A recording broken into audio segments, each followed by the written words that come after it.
Guys, तो आज हम करने वाले क्लास 7 का chapter number 5 lines and angles का एक्सरसाइज 5.1 का पार्ट 3। तो हमें 7 क्वेश्चन बोल रखा है इसमें, can two angles be supplementary if both of them are. इसमें बोला है इनमें से कौन से एंगल को दो अगर हम मिलाएं तो वो सप्लीमेंट्री एंगल के बराबर होगा।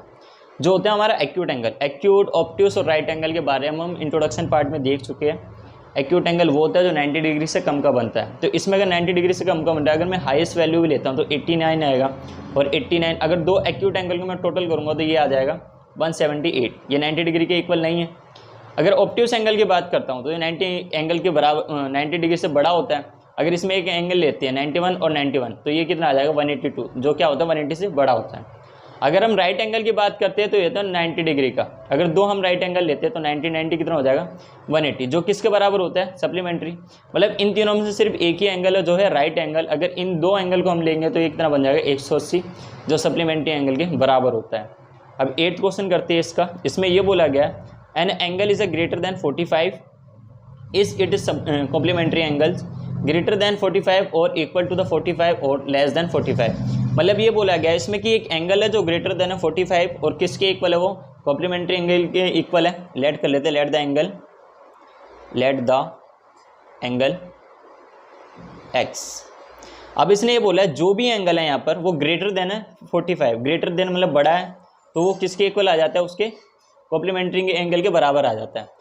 इसमें ये पूछा गया है फिर अगर जो x की वैल्यू हमें फाइंड हुई है वो किसके बराबर, वो 45 के इक्वल है, लेस देन है या फिर ग्रेटर देन है, ये भी बताना है हमें। तो x की वैल्यू निकालती है, 45 इधर आ जाएगा तो माइनस का, तो x की वैल्यू कितनी आ जाएगी यहाँ पर 45। तो x की वैल्यू इसके इक्वल क्या है, ये इक्वल है, बड़ा है, छोटा है, मतलब छोटा है या बड़ा है या इक्वल है, तो क्या है ये इक्वल है, तो इसलिए इसका आंसर आ जाएगा इक्वल। तो क्वेश्चन नंबर 9 कर दिया जिसमें हमसे बोला गया फिलिंग द ब्लैंक्स है। ये कह रहा है अगर दो एंगल है हमारे पास कॉम्प्लीमेंट्री तो उनका टोटल कितना होगा, उनका टोटल होता है 90 डिग्री। अगला कह रहा है अगर दो एंगल हमारे पास जिसका जो है सप्लीमेंट्री तो उनका टोटल कितना होगा 180। अगला सॉल्व करते हैं। 10th में हमें क्या करना है, एक डायग्राम दे रखा है, इसके हिसाब से हमें फॉर्मूले बताने हैं। अब फॉर्मूले तुमने इंट्रोडक्शन पार्ट में सब पढ़ लिया है, तो इसमें हमें सबसे पहले बताना वर्टिकल अपोजिट एंगल्स।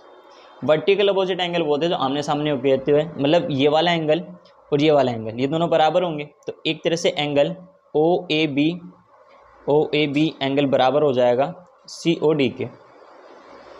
अगर इस वाले एंगल की बात करें तो इसमें ये दोनों एंगल आ रहे हैं।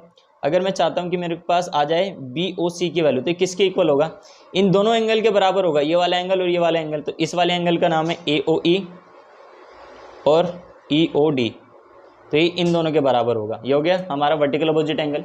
अगला देखते हैं, इसमें पूछा गया था एडजेसेंट कॉम्प्लीमेंट्री एंगल बताना है। तो दो एंगल हैं जो है EOA